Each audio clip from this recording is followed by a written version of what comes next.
There are evil people in this world. A significant number of them wear clerical collars. Because of my own experiences and what I've observed happening in the region I'm from, I have zero trust in nearly every person wearing a clerical collar. I've observed firsthand the lifelong damage to psyche, personally, and the behavior disorders that predatory clergy can and do cause on a daily, ongoing basis. Apparently, I can't mention these predatory behaviors in a story.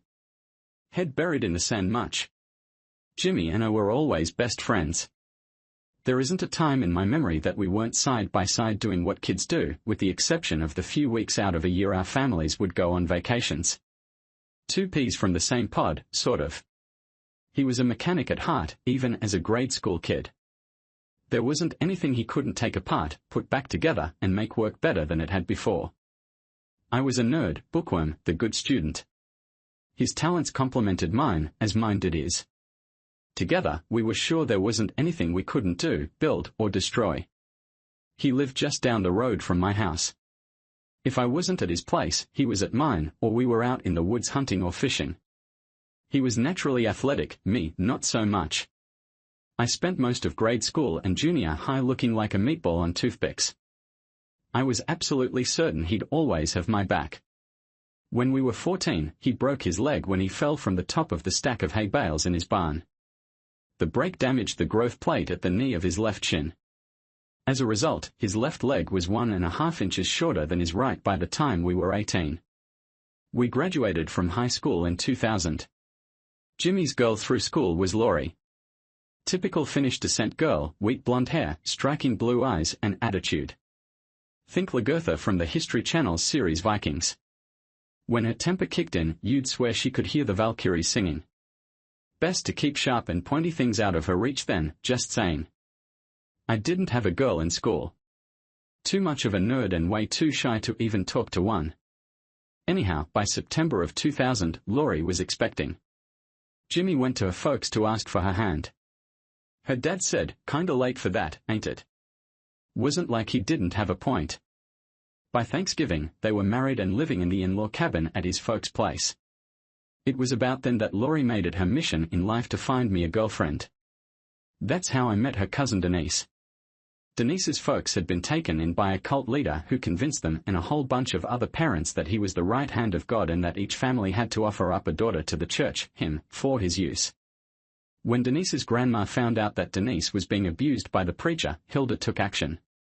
Laurie came by the whole Lagertha thing honestly. Hilda got her husband Toivo, her brother Aino, the Winanan cousins, and the Slomkanen ones as well to go fetch Denise. One rule in this part of Minnesota, don't mess with the Finnish. Long story short, they got Denise with zero argument. Denise's folks signed custody over to Hilda and Toivo, and Denise became a good Finnish Lutheran. Denise was, as a result of her earlier abuse, painfully shy.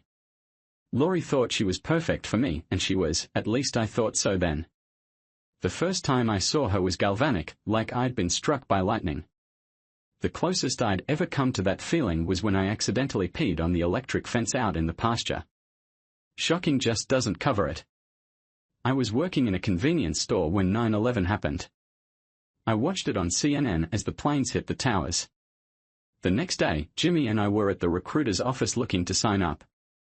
Jimmy was a no-go from the word go. As for me, I took the ASVAB, Armed Services Vocational Aptitude Battery, aptitude test. It pointed me toward military intelligence.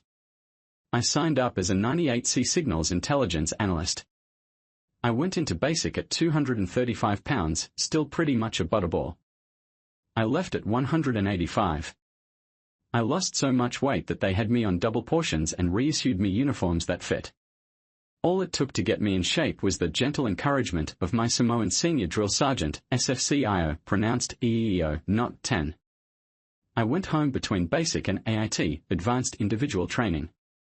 The dynamic between Jimmy and me changed then. I wasn't the butterball anymore.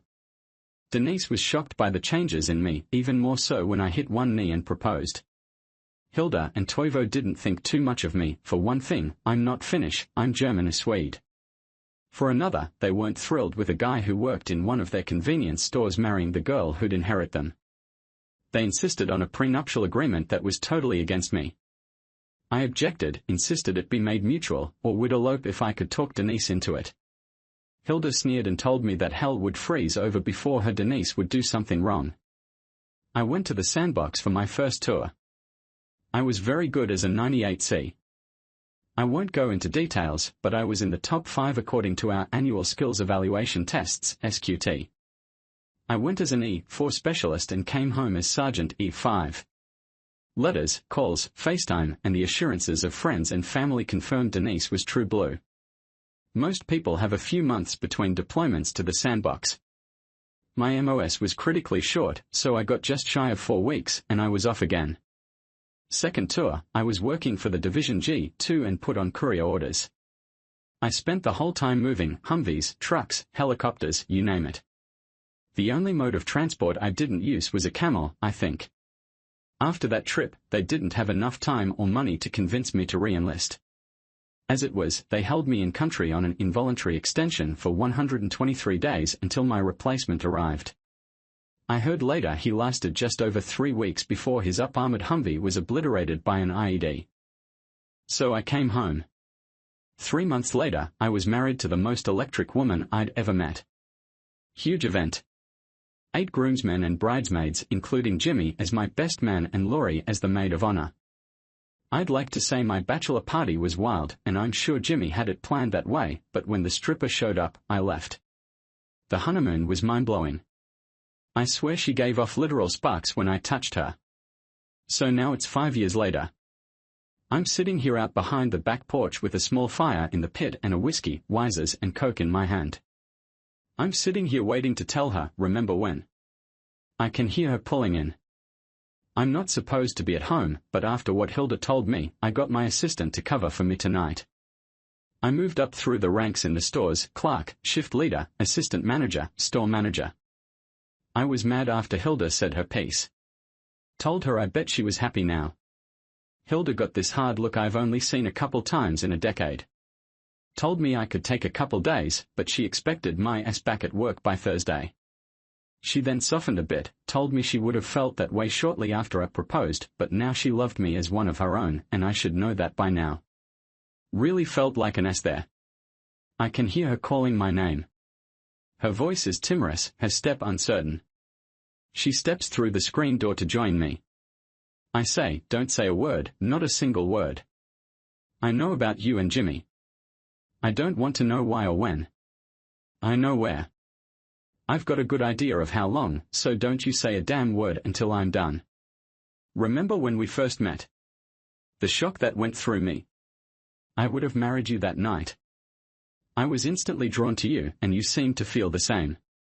She raises her hand and opens her mouth to speak. My look and low, not a word, stops her. Remember when we were dating? People would talk to me and have to grab my arm to get my attention because my focus was completely on you. I'd see your friends do the same thing and giggle. It was a game to everyone. We were so into each other that the rest of the world didn't matter, didn't exist. She sits there, a shocked look on her face, pain in her blue eyes, tears starting to fall. Remember when we talked about me joining the service? How you begged me not to go. How insisted I had to. I even quoted, all that evil men need to prevail is for good men to do nothing. We wrote, we called, and it made me sure we were meant to be. At least, I thought so. She mouths me too, but I cut her off with a raised hand. Remember when I proposed? I thought you were going to faint. The memory of the kiss after still tingles. You made it clear I had your support in dealing with Hilda and Toivo. You had my back. You made it clear I'd never need the prenuptial, and you believed you wouldn't either. Remember, Denise. She's sobbing now, head in her hands, racking sobs that are breaking my heart to see. Remember when we'd sit out here and make plans for our future? Blonde Viking children, growing up safe in a loving home. Girls becoming beautiful like their mom, sons raised to do the right thing always, to think before they act. How we'd grow old and white-haired, surrounded by the love of our children and grandchildren. That won't happen now, Denise. You killed all of that the first time you slept with Jimmy. I love you more than life, Denise. I'd gladly die before I'd let harm ever come to you again. She's curled into a tight ball, slides to the floor, grabs my leg, and starts the cheater's litany. It doesn't mean anything, it was only sex, I don't love him, I only love you. Please, please, please don't leave me. Remember when we talked about this exact situation happening someday? How we agreed it would end us? My bags are packed. I've taken what I want from here. I have a place to go. Per the prenuptial, I should toss you out with only the clothes you have on. Hilda's attorney says I should stick to it, that my giving you anything more could conceivably void it. I can't bring myself to leave you with nothing. Besides, Hilda says you can't go there. She wants nothing to do with you until she decides otherwise. Remember when I told you what my response to your cheating would be? I'll never hurt you, Denise. I'd still die before I'd let harm come to you. I still love you, but I can't see myself ever trusting you again.